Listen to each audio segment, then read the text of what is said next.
Les aventures de Thalia, épisode 30.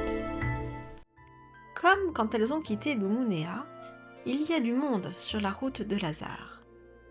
Thalia et Anis discutent avec d'autres marchands. Elles sympathisent avec une famille de potiers qui rentrent chez elles après avoir vendu leur production au marché de la place de la Guilde des magiciens, et le soir venu, elles sont accueillies dans leur chariot pour dormir.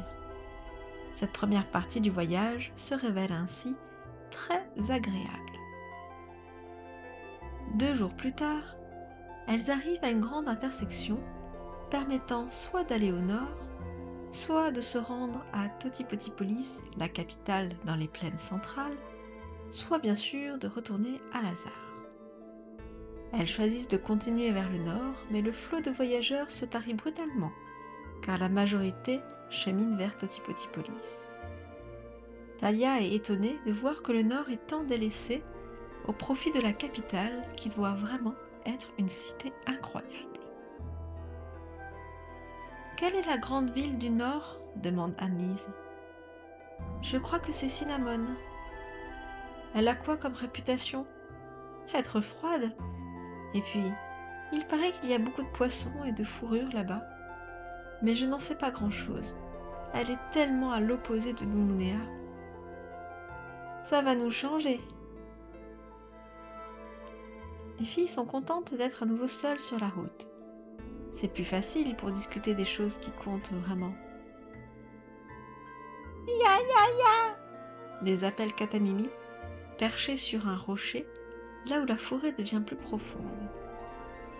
Thalia et Anis se regardent.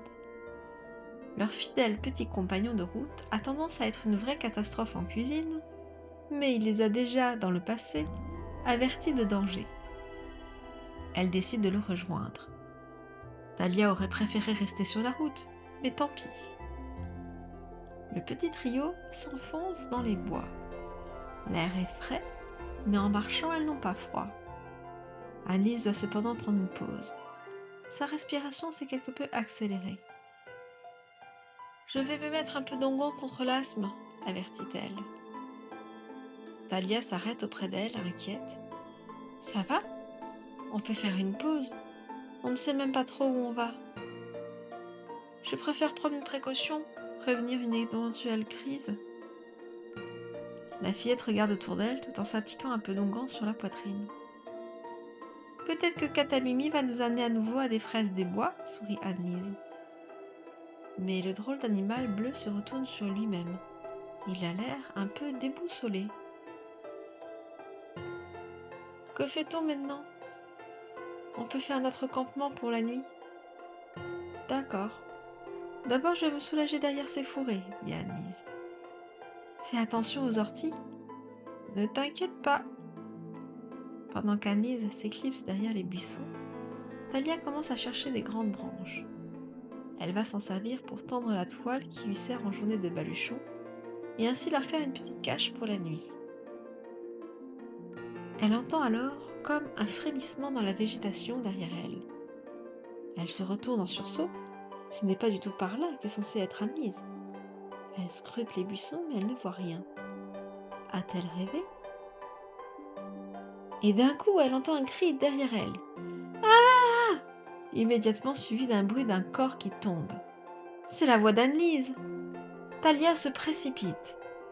Derrière les fourrés où était la fillette, un trou dans la terre semble l'avoir happée.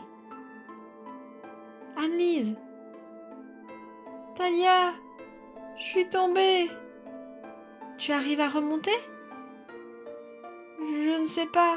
Tu peux descendre ? » ?»« Oui, je pense que oui. »« Sois prudente, hein, prends ta besace. »« D'accord, j'arrive. » Thalia attrape vite son sac et commence à descendre prudemment le long des rochers éboulés, accompagnée de Katamimi.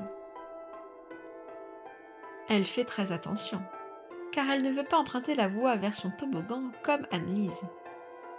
Il y a de la mousse à certains endroits. Elle regarde au-dessus d'elle. Les rochers ne semblent pas prêts à s'effondrer.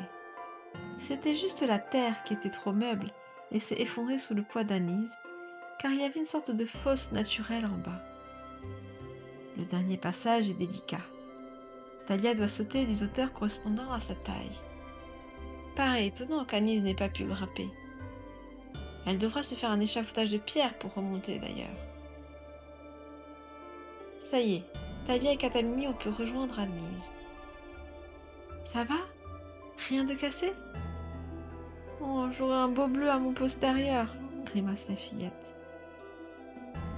Tu veux commencer à monter en premier? Je serai juste sous toi. Attends, regarde, là, on dirait un passage. Talia se retourne pour voir la zone désignée par Annelise. C'est une sorte de tunnel, mais celui-ci n'a rien de naturel, car il a été consolidé par des poutres. Des inscriptions, à moitié effacées, figurent sur l'un des montants, mais c'est indéchiffrable. Tu veux qu'on explore? Demande Talia, peu rassurée. Je ne sais pas. Tu as ta brique à feu? Oui, et on peut utiliser ce bois comme torche, répond Talia en saisissant une longue bûche fine, tombée dans l'éboulement. Elle ne va pas montrer à Annelise qu'elle a plus peur que cet enfant. Aussitôt dit, aussitôt fait. Talia allume une torche de fortune et elles avancent dans le tunnel. Le chemin semble ne pas avoir été pratiqué depuis longtemps. Des pierres, de la mousse, de la végétation encombrent le passage. Elle débouche alors dans une grotte plus vaste.